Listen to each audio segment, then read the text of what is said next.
Sa umaga ay agad na niya inasikaso ang mga halamang gamot na pinapakulo niya. Ang mga halamang gamot na yon ay ibinibenta at inilalako niya sa kung sino-sino. Marami din naman bumibili dito dahil kilala na rin naman siyang albularyo. Sa murang edad niya, natutunan na niyang maggamot. Kaya naman, ito na rin ang nagsilbi niyang hanap buhay. Pare! Oh, ano naman kailangan mo? O naman tinawag ka lang, may kailangan na kagad. Diba naman? Saka ka lang naman pumupunta rito kapag may gusto kong makuha eh. Wala naman akong kailangan. Sabi ka naman, may gusto lang ako sabihin sa'yo. Eh ano bang sasabihin mo? Alam mo yung anak ni Aling Tinang? Oh, babae na naman. Ay nako, tigilan mo ako. Wala akong panahon sa mga babae. Ito namang taong to, nakukwento lang naman. Di nga ako interesado. Sungit! Gusto mo bang tumandang binata? Kung tatanda ako ng binata, nang wala namang iniintinding sakit ng ulo, oo.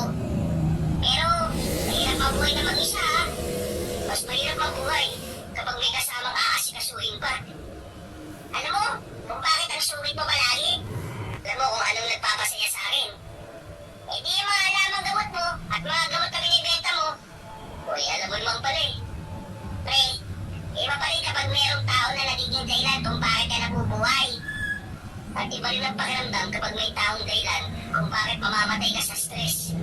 Eh nabubulas ka na nga. Eh, nakakaganyan ka lang naman kasi iniwan ka na ni Karen eh. Tumigil sa ginagawa si Greg nang marinig ang sinabi niyo ng kanyang kaibigan. Tila hindi niya nagustuhan ang sinabi nito. Binitiwan niya ang hawak na palakol at saka tumingin ng seryoso kay Collins. Nakaramdam naman ng pagkailangang lalaki pero hindi pa rin ito tumigil. Oh, bakit? Totoo naman, di ba? Kung malang iwan ka ni Karen, ang tingin mo na sa mga babae, pare-pareho. 5 taon na nakakalipas. Hanggang ngayon ba, hindi mo pa rin matanggap na wala na siya?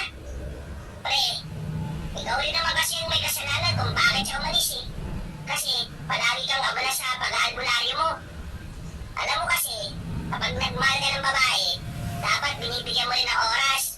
Hindi naman kasi sila, disenyo lang eh. Hindi ka ba titigil? Bakit?